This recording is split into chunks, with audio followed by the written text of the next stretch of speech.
Hey, what's up, Big Ten friends? Welcome once again to Bleav in Big Ten. I am Rhett Lewis, former Indiana wide receiver. Excited to be back here with you.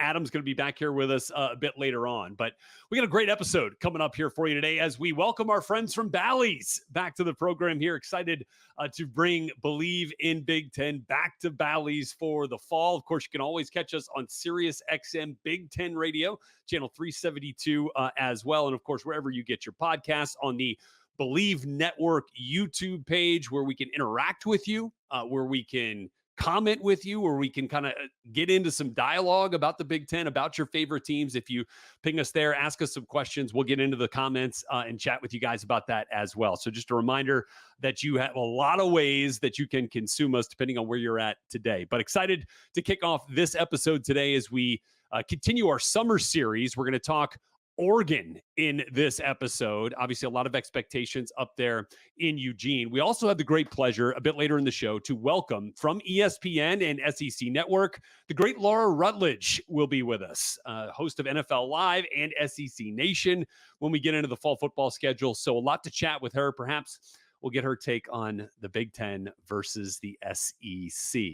She is a Florida Gator, has a lot of SEC ties there, so we'll see if she breaks away from the SEC allegiance to join our side here by talking about the Big Ten as the best conference in football. So we'll get into all that. But let's begin with our summer series in Oregon. Same kind of way that we've gone through all the teams that we've previewed thus far. We're going to identify some star players, going to identify some breakout players. We're going to talk about the high-low schedule and success floor for Oregon. Right. And then we'll get into our most intriguing matchup on the schedule. And then, of course, just identify where we think they will end up this year. So I'm going to start right now with identifying star players, and we'll go offense, defense. Starting with offense, this team is loaded, right? Yes, they lost Bo Nix. Yes, they lost Bucky Irving, Troy Franklin. They were the number 2 scoring offense in college football last year. But they are reloaded in a big way. And so the star power here for the Oregon Ducks on the offensive side of the ball starts with Dillon Gabriel, who could leave this season of college football by surpassing Bo Nix as the most experienced quarterback in college football history and perhaps the most productive as well. This guy understands offense. He understands defenses, which is maybe even more important. I think his superpower, as he was kind of telling me about it, is understanding where to go with the football, what the defense is trying to do to him, and then still executing at a very high level. Really excited to see how that takes shape within this Oregon offense this year with Dillon Gabriel at the helm. Tremendous arm. Watched him play in a spring game with him where it's actually a flea flicker, right? So he gets the ball a little bit left of center, right? Closer to the left hash, and kind of off his back foot makes this throw all the way out to the right sideline on an absolute frozen rope. Just dimes all over the place with Dillon Gabriel. And man, does he have some star power at the skill positions to accentuate his talents. That starts with Tez Johnson, who was absolutely prolific a year ago in the slot. Back in the slot this year for the Oregon Ducks, could be the most productive wide receiver in all of college football. He's a little bit smaller, a little bit slighter of frame. Depending on where you go for your official measurements, you're going to be talking between 5'9" and 5'10", between 160 and 170 pounds.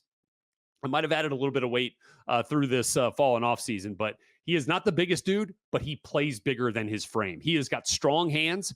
He has an ability to make contested catches, but I'm telling you, when he gets the ball in space, watch out because he is gone in the blink of an eye. So Tez Johnson, for sure, one of the offensive stars.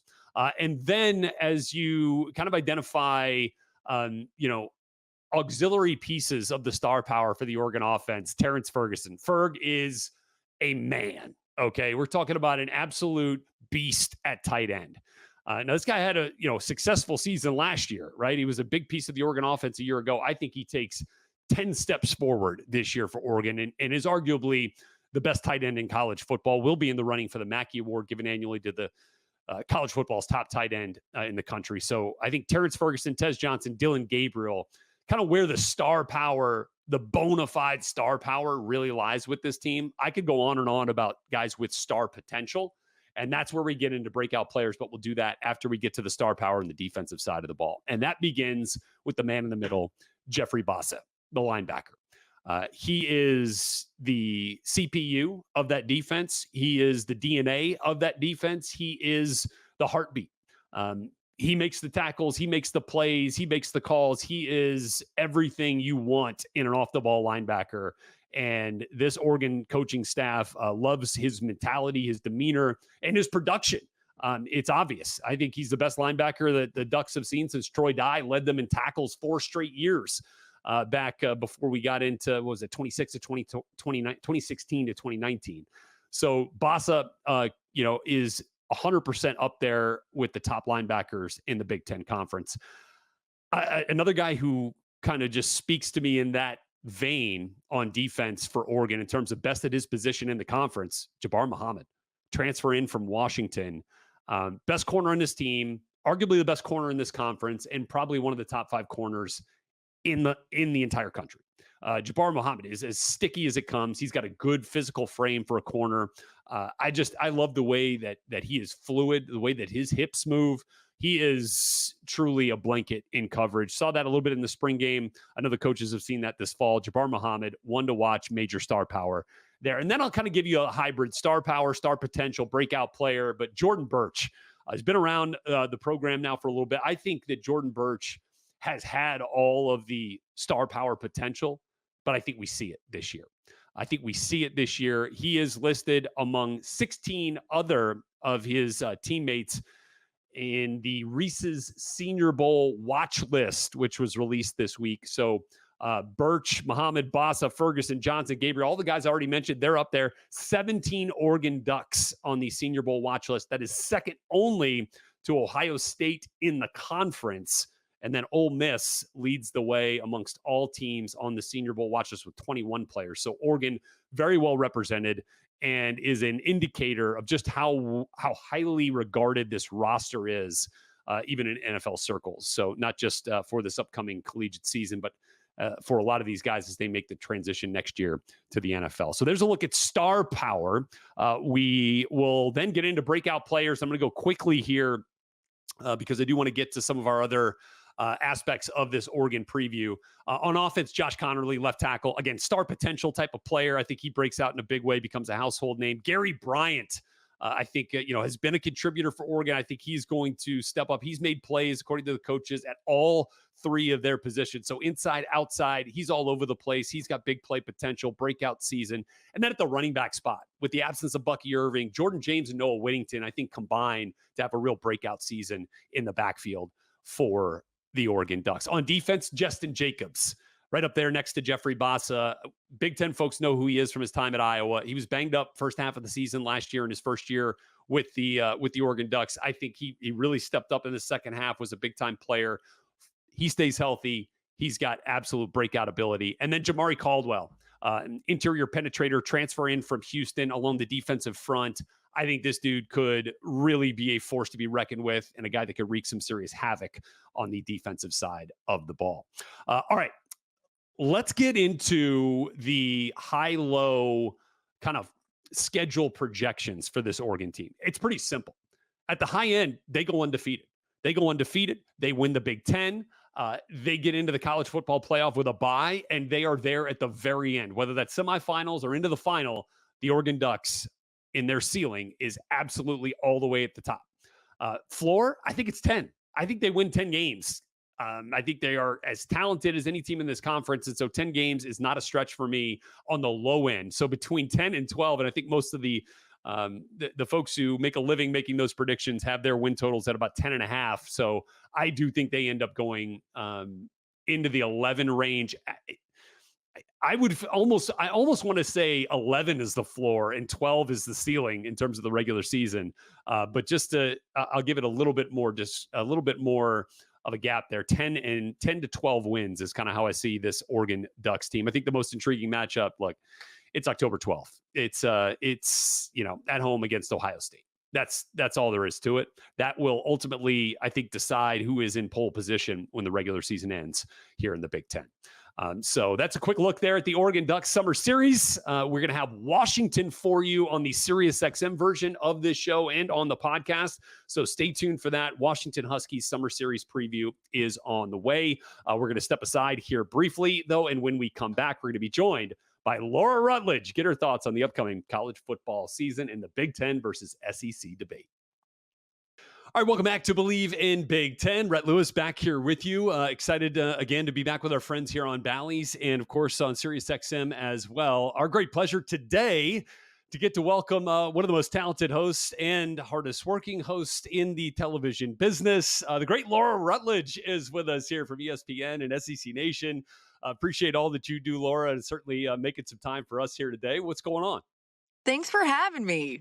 You're so kind. It's great to be Oh, with come on. you. Look, I appreciate it, and I do a lot of work on the NFL side as well, and I know trying to keep up with both the highest levels of this sport is definitely a difficult task, but you do it very well. We'll get into that here in a little Thank bit. you. But look, we are on the verge of college football here, and that's what's exciting right now. Like, how would you describe your anxiety and your excitement as like the season really kind of gets close here? Yeah, I mean it's the best part of the year, right? Just thinking about what's coming our way. And I feel like I say this every year, like, oh, I'm so, I feel the excitement's different this time. This Yeah, time it really feels different because the playoff has expanded, because of yeah, conference realignment. So many things look so different. So many teams have been basically made out of the transfer portal, and there's so much unknown. To me, like it just feels like we're on the dawn of a new era and a new age. I know that sounds corny, but to know that we've all, as college football fans, and no matter how long you've really been following the sport, that we're going to be able to see this transition ushered in real time. I just think it's really exciting. yeah. I mean, absolutely, and I think that's you nailed it, right? CFP expansion, conference expansion, and that's actually where I want to go right now with you, Laura. Okay, we know we love your work on SEC Network. We know you're a Florida Gator. But the Big Ten does have two of the top three teams in the first AP college poll, Oregon and Ohio State, right up there, two of the top three. We do have 18 teams to the SEC's 16. We do play 9 conference games to the SEC's 8. So, do you want to come over on the right side of this thing and just talk about the Big Ten as the superior conference? Let's go ahead and just do a handshake on this. All If right. I do All right. that, then you have to come talk about the SEC being the superior conference. But listen, no, all jokes aside, the Big Ten is going to be a force to be reckoned with this year. Yeah. And you mentioned those two teams. I mean, Ohio State. I realize preseason poll Georgia's ahead of Ohio State. For Yeah. some people. Ohio State should be right there. I would not be shocked at all if they end up winning the national championship. And it's such a crucial season for them, certainly. Even though I think all of that pressure on Ryan Day, and I realize it's just because of Michigan, but I think Yeah. it's a little bit overblown. Like I was listening to some stuff today where people are like, "Ah, Ryan Day and his job security." I'm like, guys, he's one of the best coaches in college football, and I realize Yeah. with this team that they have, like they need to win. They probably need to win the Big Ten. They probably need to at least make some sort of significant run in the college football playoff. But Yeah. yeah, it's going to be incredible to watch. And then Oregon, like coming and joining the Big Ten, how cool is that? Knowing what they bring to the table, how good they were last season. I don't think that their offense takes much of a step back, even though you're going to have a different style of play. Right. So yeah. You got a great conference there. I wouldn't be shocked, Brett, if we're looking at people are going to get mad at us. The college football playoff, even with an expanded playoff where it's mostly Big Ten and SEC teams. Yeah, I think we're gonna send this off and we're gonna play this in the open to your first SEC Nation broadcast this year. Does that sound good? I'm Let's sure just start the show that folks will way. love it. Folks will love it. Folks will love it. Be great Um, for me. it's gonna be awesome. Yeah, for sure. All right. Well, let's talk about it this way too, because SEC Big Ten aside, there was some coaching turnover this year as well. Obviously, there Okay. was a big one in the SEC at Alabama with Kalen DeBoer. Plenty all over the place, right? The place that he left now, Washington, with Jed Fish jumping in as the Mm. new head coach there. A lot on the line for that program, right? Just a couple of months removed from playing in a national title game. So much to rebuild there. Is there a head coaching hire that's new, a new coach in a new place that is maybe most intriguing to you right now? Hmm. The obvious one would be Kalen DeBoer, but I actually Yeah. think Elko at Texas A&M, and especially Yeah. knowing the way that they opened the season against Notre Dame and his familiarity with A&M. You think about the post Jimbo Fisher era, and I think A&M made a really smart call here. They just said, "Look, we're not going to pay an exorbitant amount of money for a new head coach after all that we had paid to Jimbo Fisher," and then it didn't end up working out the way that they wanted it to. It's funny Right. because had the playoff been expanded, they would have They been just fine. But That's right. anyway, I Yeah. digress. But I just think Elko's the right fit for that role. I think Mhm. A&M could be better than some people are saying. I mean, do I think they're a playoff team? Not necessarily, but they could make more of a splash in the SEC than people are talking about. And Elko will be a real big reason why. He's worked on a lot of that development, and I know it all sounds good, but I actually buy into this. The development of toughness that maybe has been lacking there for some time, really seeing that, I think on the field in the fourth quarter for them could be the difference maker that they've been missing for these last few years. Yeah, I think you're right on there. And as we get into, talking about intriguing coaches and then moving to intriguing matchups, there is some Big Ten SEC crossover this year, and we'll see it right out of the gate. USC LSU is one that definitely got circled here in Vegas. What's your early thought there on Brian Kelly's crew as they match up against Lincoln Riley and company this year? I cannot wait for this game. We Yeah, were actually just having a meeting yesterday about like our first Saturday show, and I was like, guys, I realize that game's on Sunday, but we need to talk about it a yeah, lot because yeah, it is. I mean, it is fascinating. You're looking at LSU, in the post Jaden Daniels era, and Garrett Nussmeier, who's just like been on the team for forever and has a really strong arm, but we haven't really seen what he looks like, in a larger sample size. But yeah, he's waited his turn, and I think he's probably better than maybe some think. Um, it feels like it's not pressure on Brian Kelly, but it's like they haven't won that opener in a while. I can't remember exactly how many years. It's in like 3 years or something. They haven't won yeah. the opener.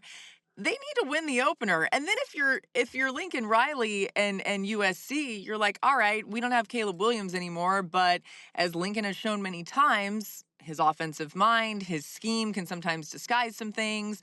It's Right. in Vegas. Like, I'd be curious your thoughts on this game too, but I Yeah. cannot wait to see these two teams face off. Well, I think it's actually kind of similar, Laura, when you talk about Ohio State and the pressure that Ryan Day's under. I think to a Yeah. little bit of lesser of a degree, that's kind of where we're at with USC and Lincoln Riley. Right. The year two with Caleb Williams did not deliver on the high expectation. Obviously, there was a lot of struggle on the defensive side of the ball there. I think they've made some huge strides there. I think that Danton Lynn, the new defensive coordinator for Yeah. USC, is going to be in the running at the very top for the Broyles Award as the best Mm, assistant coach in college football this year. I think he's going to make such a big difference for that defense and already has. If you watch the spring game, they forced 5 turnovers yeah. against Lincoln Riley's offense in the spring game.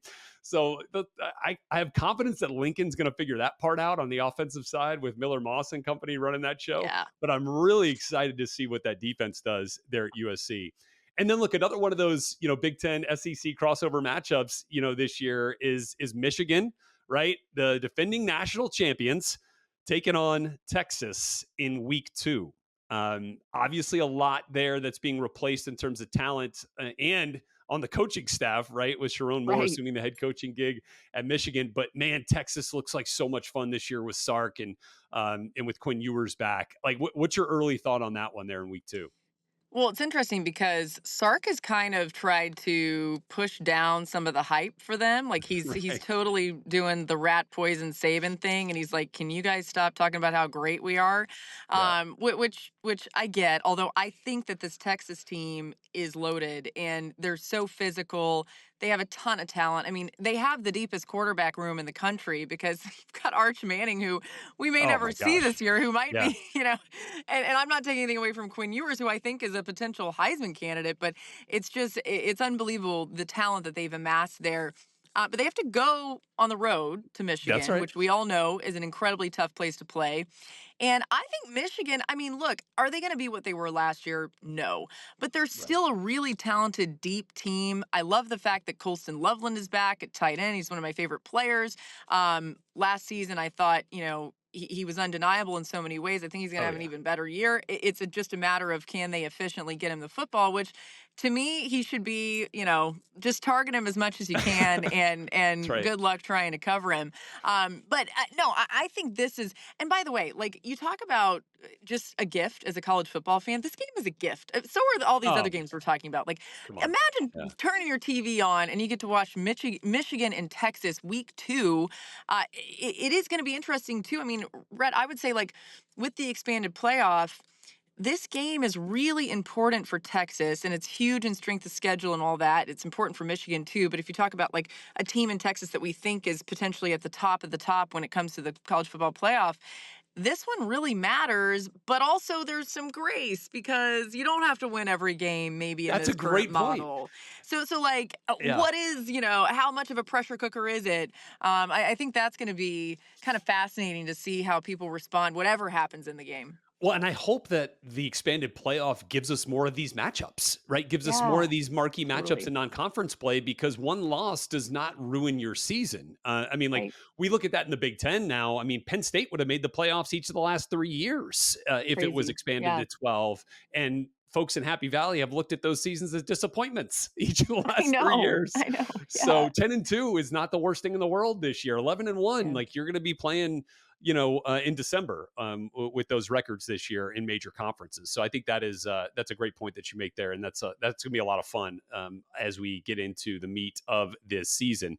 All right, let's talk venues outside of the swamp because I know you guys get around and you guys are a traveling show. You get to see a lot of places.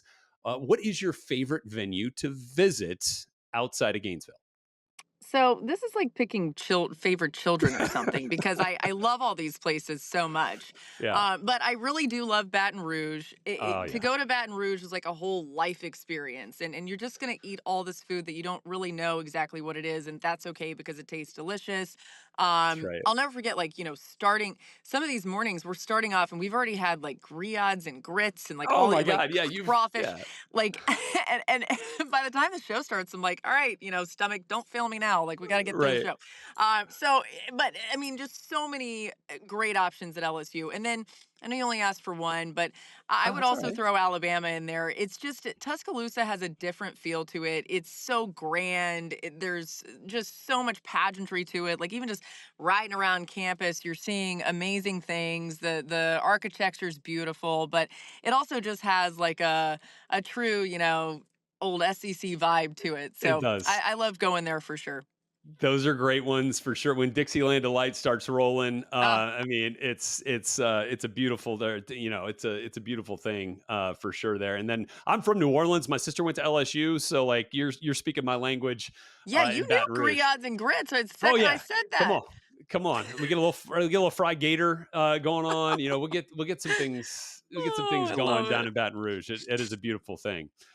So I mentioned it at the top, Laura. I mean, you are all over the place in the fall, and whether it comes to hosting NFL Live or on the road with your SEC fam and dealing with Jordan Rogers, which is obviously a Prayers task up. in and all of itself. Yes, Yeah. prayers up for you. But you're also, you're a committed working mom, and there's a lot of respect to be had for the way that you handle those roles. So, what's Thank you. your prep schedule like? How do you kind of keep it all together throughout this season? Oh, the truth is I don't. I mean, I'm just, kind of like a mess at all times. But no, I mean, I've had to sort of accept that in this phase of life, I'm not able to do the prep that I would like to do, which is like maniacal prep for every Of single thing course. that I'm doing. And I have to kind of like trust in myself a little bit to get through some things. But really, the cool thing about NFL Live is hosting a daily show, you're in it every single day. So I'm prepping for the show, from the morning all the way Yeah. through when we finish at 5, and then we kind of like turn our attention to the next day. But it's prep where I can look at something and then like go fix somebody breakfast and then go play with somebody, put somebody down for a nap, and then during that time read a little bit more. Like it's Right. just, like whenever I can get a moment, I try to do some prep and focus on some things. And then when I'm prepping for games, as you know, that's kind of a totally different Yeah. part of your brain. And that's where it's a little bit more specific to those two teams. And just really, I love doing games. I love doing live events. So I feel real fortunate that even though it does take a ton of work and balance and like time management, and I really don't get anything Yeah. done until like everybody goes to bed. That's So right. like I 10 feel p.m. you.